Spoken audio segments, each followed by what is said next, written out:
Salam, selamat pagi Bapak Ibu Saudara yang dikasihi oleh Tuhan Yesus Kristus. Bertemu kembali dalam renungan pada pagi hari ini.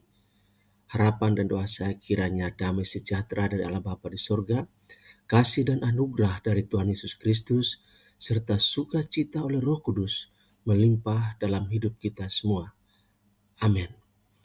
Bapak Ibu Saudara, sebelum kita mendengarkan firman Tuhan pada pagi hari ini, mari kita berdoa, mohon pimpinan Roh Kudus. Kita berdoa. Bapa di sorga, dalam nama Yesus, Tuhan dan Juru Selamat kami yang hidup, kami mengucap syukur dan terima kasih kepadamu ya Tuhan, atas segala kasih karunia Tuhan, kebaikan Tuhan, pertolongan Tuhan, campur tangan Tuhan, yang tidak pernah berubah dalam hidup kami sampai dengan saat pagi hari ini. Kami bersyukur Tuhan, Engkau telah menolong kami, menyertai, melindungi, dan memberkati kami sepanjang malam. Dan pagi hari ini kami boleh bangun dengan tubuh yang segar, kekuatan yang baru untuk menjalani hari ini Tuhan. Namun sebelum kami beraktivitas, kami rindu untuk disegarkan, dikuatkan, dimotivasi oleh kebenaran firman-Mu ya Tuhan. Tolong kami supaya kami bisa mengerti firman-Mu dan dapat melakukannya dalam kehidupan kami sepanjang hari ini dengan penuh ketaatan, ketundukan kepada kuasa firman-Mu. Terima kasih Tuhan, terpuji nama-Mu. Dalam nama Tuhan Yesus kami berdoa dan bersyukur. Haleluya. Amin. Bapak Ibu Saudara yang dikasihi oleh Tuhan Yesus Kristus, pembacaan firman Tuhan buat kita pada pagi hari ini terambil dari kitab Mazmur 18 ayat 1 sampai ayat yang ke-20. Demikian firman Tuhan untuk kita semua pada pagi hari ini Bapak Ibu Saudara. Mazmur 18 ayat Mazmur 18 Bapak Ibu Saudara.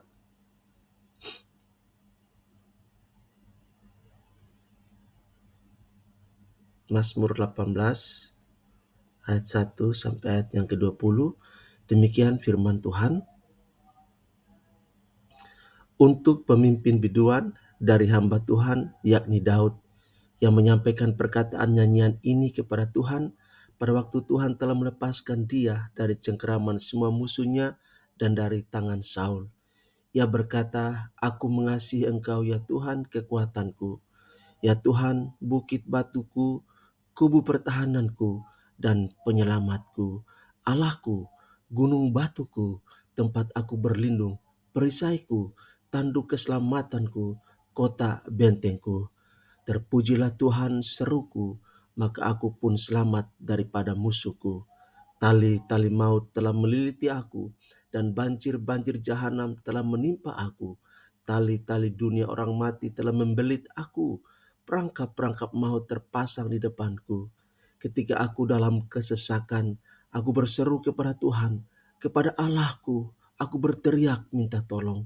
Ia mendengar suaraku dari baitnya, teriakku minta tolong kepadanya sampai ke telinganya. Lalu goyang dan goncanglah bumi, dan dasar-dasarnya gunung gemetar dan goyang, oleh karena menyala-nyala murkanya.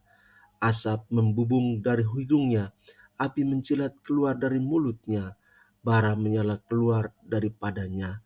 Ia menekukkan langit, lalu turun, kekelaman ada di bawah kakinya. Ia mengendarai kerub lalu terbang dan melayang di atas sayap angin. Ia membuat kegelapan di sekelilingnya menjadi persembunyiannya. Ia menjadi pondoknya, air hujan yang gelap, awan yang tebal. Karena sinar di hadapannya, hilanglah awan-awannya bersama hujan es dan bara api. Maka Tuhan mengguntur di langit, yang maha tinggi memperdengarkan suaranya. Dilepaskannya panah-panahnya, sehingga diserahkannya mereka. Kilat bertubi-tubi, sehingga dikacaukannya mereka.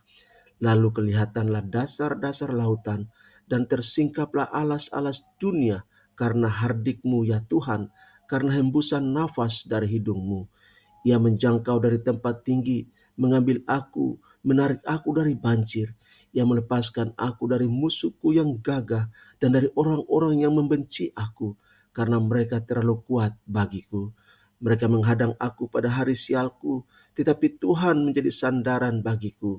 Ia membawa aku keluar ke tempat lapangan, Ia menyelamatkan aku karena Ia berkenan kepadaku. Tuhan memperlakukan aku sesuai dengan kebenaranku. Ia membalas kepadaku sesuai dengan kesucian tanganku. Sebab aku tetap mengikuti jalan Tuhan dan tidak berlaku fasik terhadap Allahku. Sebab segala hukumnya kuperhatikan dan ketetapannya tidaklah kujauhkan daripadaku. Aku berlaku tidak bercela di hadapannya dan menjaga diri terhadap kesalahan. Karena itu Tuhan membalas kepadaku sesuai dengan kebenaranku, sesuai dengan kesucian tanganku di depan matanya.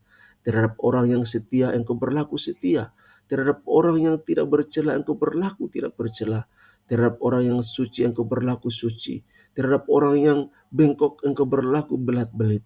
Karena engkaulah yang menyelamatkan bangsa yang tertindas, tetapi orang yang memandang dengan congkak kau rendahkan. Karena engkaulah yang membuat pelitaku bercahaya, Tuhan Allahku menyinari kegelapanku. Demikian firman Tuhan buat kita pada kesempatan pagi hari ini. Dan judul renungan kita ialah syukur setelah masa krisis. Bapak Ibu Saudara, tentu dalam perjalanan kehidupan kita ada masa-masa sulit, ada masa-masa sukar, ada masa-masa kritis, ada masa-masa krisis yang kita alami dalam berbagai aspek, dalam berbagai bentuk yang kita rasakan. Dan krisis-krisis itu membuat sendi-sendi kehidupan kita menjadi goyah, menjadi goncang, dan membuat kita kewalahan menghadapi dan mengatasi semua itu. Bapak Ibu Saudara, apakah hal terbaik yang dapat kita lakukan setelah kita keluar dari masa krisis? Mazmur ini ditulis oleh Daud setelah Tuhan mengaruniakan kedamaian di dalam hidupnya. Ayat yang pertama, belasan tahun ia diburu, ia dikejar oleh Raja Saul. Kini ia diterima dan diakui sebagai raja yang sah atas seluruh Israel. Lenyap seketika segala penderitaan dan kesesakannya di padang belantara. Bapak Ibu Saudara, dalam masa kedamaian dan kemakmuran ini, Daud mengubah sebuah kidung syukur bagi Tuhan. Di dalamnya ia memberi kesaksian betapa dahsyatnya cara Tuhan menjawab seruannya sewaktu ia dilanda kesesakan. Dalam ayat yang ketujuh, Daud mengungkapkan itu. Tuhan digambarkan oleh Daud mengoyak langit dan melayang, ayat 10 dan 11. Awan tebal, hujan es, dan bara api, guntur, kilat, serta alur laut dikerahkannya, ayat 12 sampai ayat yang ke-16. Ini semua demi menyelamatkan orang pilihannya, ayat 17 dan ayat yang ke-18. Ini sungguh merupakan pemandangan yang membuat setiap lutut gemetar. Bapak Ibu Saudara, kita dapat mempercayai janji ini bahwa Tuhan Allah kita akan menyelamatkan orang yang sepenuhnya bergantung harap hanya kepadanya. Daud dikepung, dihantam oleh musuh-musuh yang jauh lebih hebat, jauh lebih kuat, jauh lebih berpengalaman, jauh lebih berpengaruh darinya, sehingga ia hanya bisa bersandar pada Allah, dan Tuhan senang menyelamatkan orang yang selalu bergantung harap kepadanya. Bapak Ibu Saudara, sebagian besar gambaran kedahsyatan Allah di dalam Mazmur ini dapat dikatakan hanya buah imajinasi Daud. Namun, itu tidak mengurangi kebenaran dari gagasan yang ia kemukakan. Ketika tiba waktunya Allah menyelamatkan umatnya, ia akan selalu melakukannya dengan cara yang spektakuler, dengan cara yang jauh melampaui logika manusia. Mungkin menunggu waktu Allah bertindak terasa lama, tetapi bila mana itu terjadi, ia tidak akan bertindak dengan cara yang biasa. Bapak Ibu Saudara, hal terbaik yang dapat kita lakukan setelah keluar dari masa krisis adalah menaikkan pujian, syukur, dan terima kasih kita kepada Allah. Ada ribuan cara yang alkitabiah untuk mengekspresikannya, untuk menyatakannya, untuk mengungkapkannya, seperti menyanyikan himne, membayar nazar dan bersaksi tentang kebesaran Allah, tentang kedahsyatan pertolongan Allah dalam hidup kita. Daud yang memiliki bakat musikal melakukannya dengan mengubah lagu untuk Tuhan. Bapak Ibu Saudara, bagaimana dengan kita? Ketika krisis kehidupan telah berlalu, marilah kita beramai-ramai, meluapkan syukur kepada Yang Maha Tinggi, menyanyikan pujian, memasurkan namanya, menceritakan tentang karya Tuhan, bersaksi betapa Tuhan itu baik bagi kita. Dia tidak pernah meninggalkan kita di masa-masa sukar. Dia tidak melupakan kita di tengah-tengah krisis hidup yang kita alami. Dia ada bersama kita dalam pergumulan, dalam setiap musim hidup yang kita alami. Dia ada di saat-saat kita tak berdaya. Dia ada di saat-saat kita mengalami kesulitan. Dia ada di saat-saat kita membutuhkan pertolongan. Dan dia sanggup menjawab apa yang kita butuhkan dengan cara yang tidak biasa.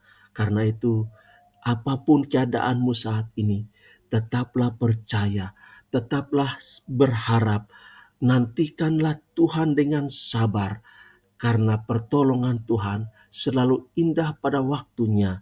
Memang tidak terlalu cepat, juga tidak terlalu lama, tetapi selalu tepat pada waktu yang kita butuhkan.